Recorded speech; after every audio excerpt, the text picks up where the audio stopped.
Hello, everyone. My name is Daryl McGraw. I'm a person in long-term recovery, which means to me that I have not used a substance since May 7, 2007. It is an honor and a privilege to be here today, speaking at the recovery event for Matt's mission. Wow, what a privilege! What a gift! When I started to think about what I was going to talk about today, I had to think about gratitude. Gratitude was the first thing that came to mind. Because for me, man, I'm truly and truly, honestly, and grateful to be in recovery today. I recently we celebrated 13 years. And wow, to me, that's still mind blowing because I remember when I couldn't get 13 minutes. My drug of choice was marijuana and crack cocaine. And all my decisions, when I was in active addiction, all my decisions were made through about drugs, what I was going to eat, if I was going to eat, how much gas I put in my car. All my decisions were made based around my drug use. So today, to be here with 13 years, sitting in my house, talking, even I'm talking on video and not in a room full of people sharing my story, is truly a blessing, truly a gift. Because I really remember when I couldn't get 13 minutes, everything that I thought about. When I woke up, I thought about the drug. When I went to sleep, I thought about drugs. I thought about drugs nonstop. And drugs did me dirty, man. Drug use is a dirty game.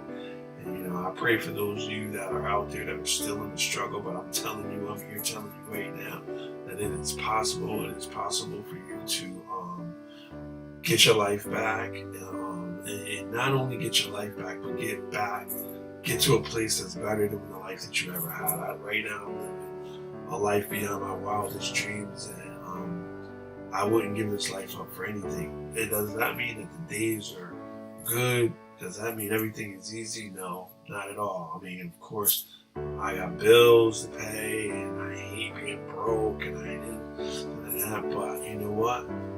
I would not trade, my worst day clean, which is a term that a lot of people like to get away from because, that would mean that you're dirty. But, for those of us in the recovery community, you know what I mean, not with any substances in my body. I would give, for my worst day, we're not using versus my best day using. My best day using was a bad day. And I remember what it was like to use, to be out and even in the broad daylight and it still be dark. I remember what it was like to just be constantly searching, calling, thinking. Man, it was my story begins in prison. I spent 10 years of my life in the Department of Corrections, and I used to say on the installment plan. On the installment plan, it's like you go in for a few years and you come out and you go in. And, those of us that are familiar with that cycle, that's just constant starting over. You build up a bunch of stuff and you end up starting over. And I'm also, I learned a lot of things in prison about myself. And one of the things that I learned is that, number one, I'm a self-sabotager, right? So that means that I'm one of those people that get the job, get the car, get the girl, get all of those things. Work really hard to get them, but don't really work that hard to keep them, right? And it doesn't take us long, those of us that are out there that are self-sabotagers, it doesn't take us long to mess it up. We can work so hard to build this up and come up with a plan to get this stuff, but then it doesn't take us long to mess it up. And that was me. I also realized that, while I was going through my process of getting on this recovery journey and really trying to take hold of it, because I really was tired. I was tired. And you guys know what I'm talking about when I say you're tired. I was tired, man. Drugs did me dirty, man. I was beat up. I was done. If I could just get one day back to myself, man, just one day, man, that's what I was looking for. And so when I started to, really get into this recovery stuff and see what this life was about, and it was really about giving myself a chance, giving myself a chance.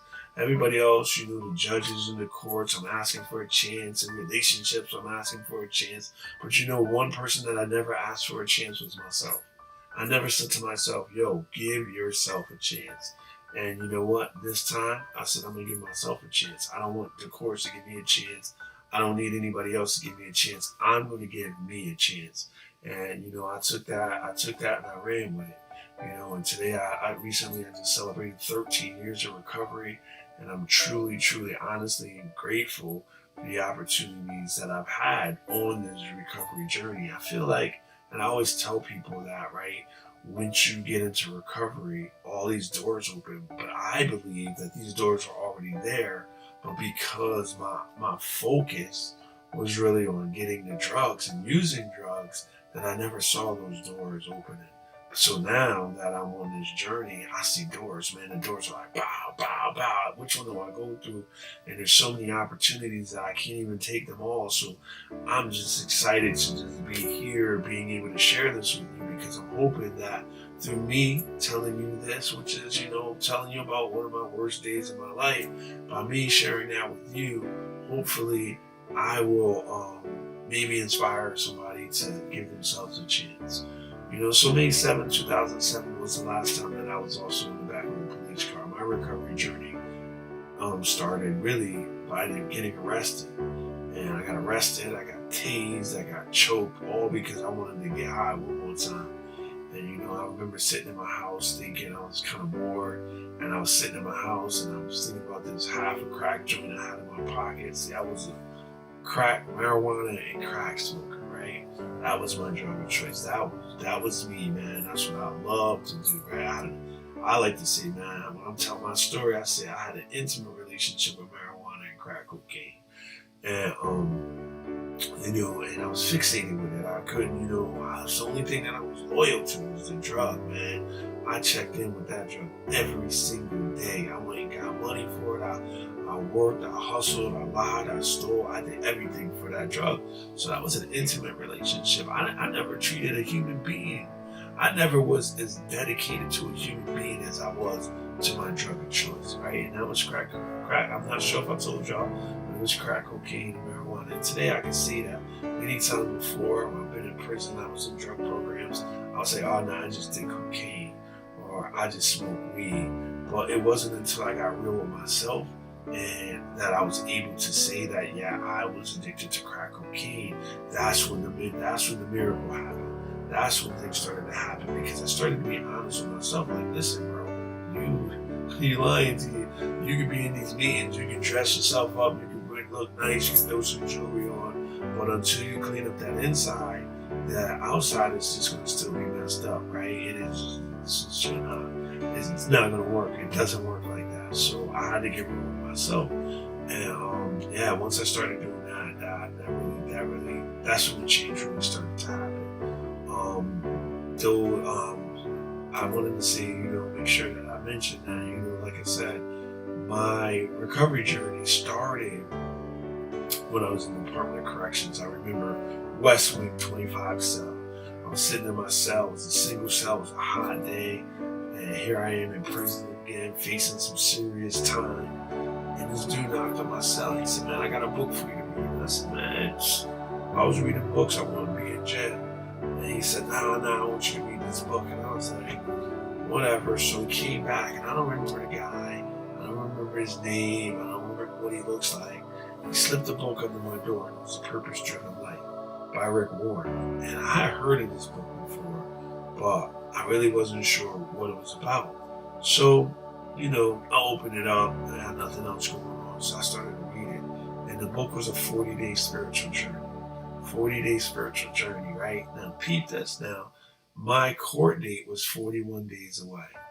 And I was like, oh man, oh God, you want me to read this book so I can get out of jail and go home? See, because I thought God was a bondsman. So I thought this book was sent to me like spiritually. 40, how could it be, right? Court date is 41 days away. I have to read this book in 40 days, which means you read a chapter a day and in 40 days. So I read it, and I was I was a good student.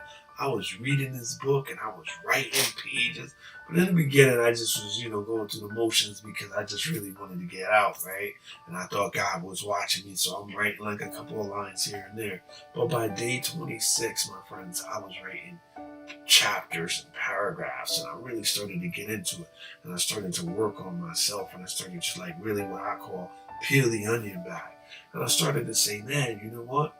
Man, this might really could work. And I started to really like think about what I wanted to be, and I started to realize that I needed to change some things. And one of the number one things that I needed to change was character. And when you change your character, certain things no longer become acceptable.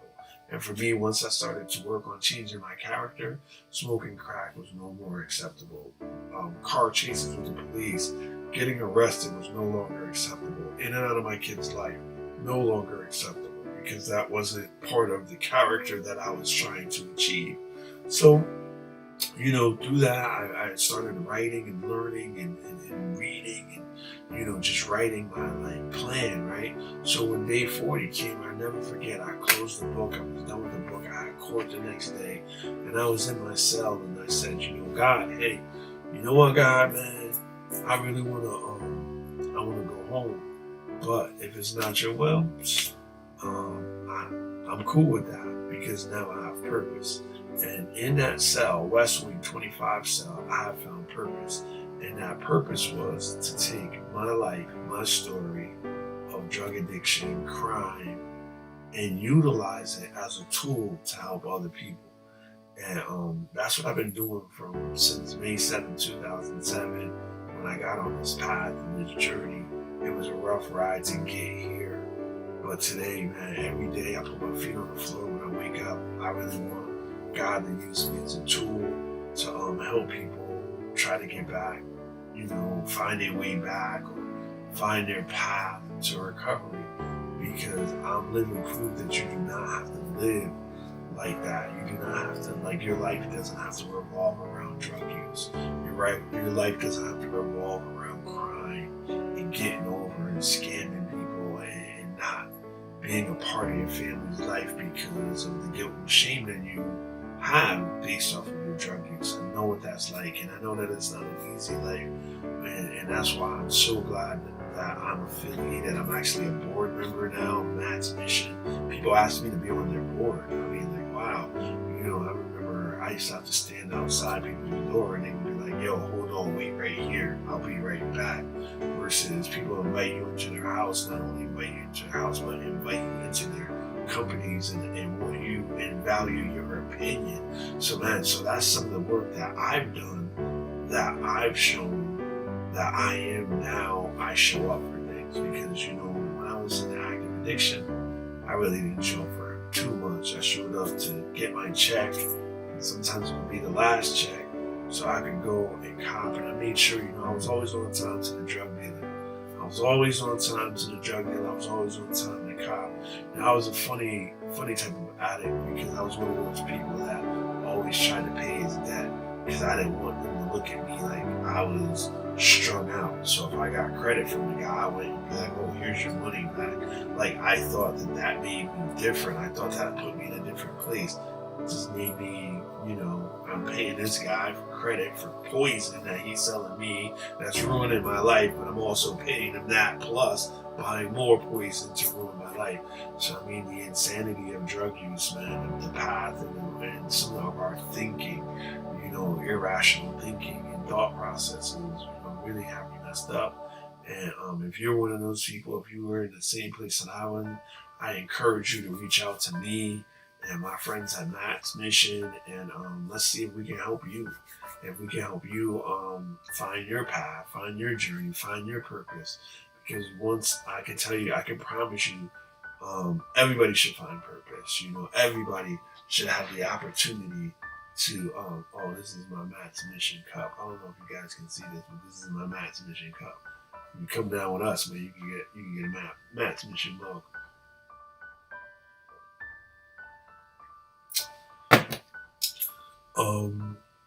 So yeah, I was saying about finding purpose, and I wish that everybody could find purpose, man. Once I found out that my purpose was to just constantly give back, also found out through this process that when you're in active addiction, everything is about you. It's all about you getting yours. Or I used to say like get mine off the top. But then once you find out about once you find yourself and you find purpose, you find out that life really has very little to do with you and you about you being of service to others. And that's what I found out. Like had nothing to do with me, right? Really, it's really about me and how I use my life to service others. And man, that was such an eye-opening thing because I always used to be, it's all about me. I gotta get mine. Now it's like, how can I help? How can I be of service? How can I do this? How can I do that? Man, and it's truly a gift. Is life gonna be easy? Absolutely not. Do I some days have bad days? Yes. But it's how I respond to the bad days today versus the bad days in the past. Some people say, man, being in this recovery life is like for suckers, or it's like you're soft if you get into recovery. But I'm here to tell you today that one of the hardest things that I ever did was get into recovery. Because if someone dies, I don't get the opportunity to go have a drink or smoke some weed to take the edge off. We face that head up. We break up with somebody, we don't get an opportunity to go drink our sorrows away or smoke or do cocaine. We don't have the luxury of that. When we have a problem, we face it head up and we deal with it and we go through those emotions, whatever, we cry, be mad or whatever, but we don't have the opportunity to reach outside of ourselves. We don't take the opportunity to reach outside of ourselves to get something to make ourselves feel good. We process, we go through that process, and then we just keep moving on. And that's some thugged out stuff, man. And, I'm glad that I've learned that process. I'm glad that I've been a part of that process, and I'm also glad that I've had the opportunity to teach other people to learn the process. A lot of people want the success, but they don't want to go through the process. And that's just what it is. So I know I've been talking for a minute, and they only give me a little bit of time, and this has been an honor and truly a privilege to be here with you for a little while and celebrate Recovery Month. And there's so many people out there struggling, with the COVID epidemic happening. We're watching people overdoses increase by 20%, in the state of Connecticut. And we have race relationships and all kinds of stuff going on in this country. So it's a hard time for everybody. But that's why we believe in with this recovery being part of a community, because we all need each other. We don't like recovery community should be setting the precedence for the rest of the world, because we all kind of lean on each other. And so when someone said to me, hey, we want you to speak at Matt's Mission's recovery event, I was like, no, there wasn't even a second doubt or a second thought. I was like, of course, because what we believe in the ripple effect. And the ripple effect is I like throwing a little pebble into the water, but it ripples out. So by me talking today, maybe I inspire somebody to stay the path. We hear a lot of sayings like "wait till the miracle happens." I just believe in stick and stay, man, and grab hold. If you can't grab hold of somebody, for me, man, I'm at the stage now that I'm reaching back and trying to pull people out. Like, come on, man, you can do this. You can do this. We do this together. And, iron sharpens iron. So I encourage you to stick and stay. If you're struggling, let us know. Reach out. My name's Daryl McGraw. I'm a member of Matt's Missions Board. I run Formerly Inc. My office is in New London, Connecticut, in the OIC building, 106 Truman Street. If you need some help, come on through. You're a person in just getting out of prison, let's link up. Let's do some stuff. Show you what I did, and hopefully inspire you to stick to this path and stick to this journey. And it's some rough days, but man, the rough days are not the good days outweigh the rough. So and I'm telling you, it's one of the things that one of the best things that I ever did in my life was choose to be on this, choose a recovery journey, to be on a recovery journey. And I'm grateful that I was able to make it work. With that being said, thank you. See y'all soon. Man, recovery. We do recover. We do recover, man. Mass Mission. There you go. There you go. See y'all soon, man.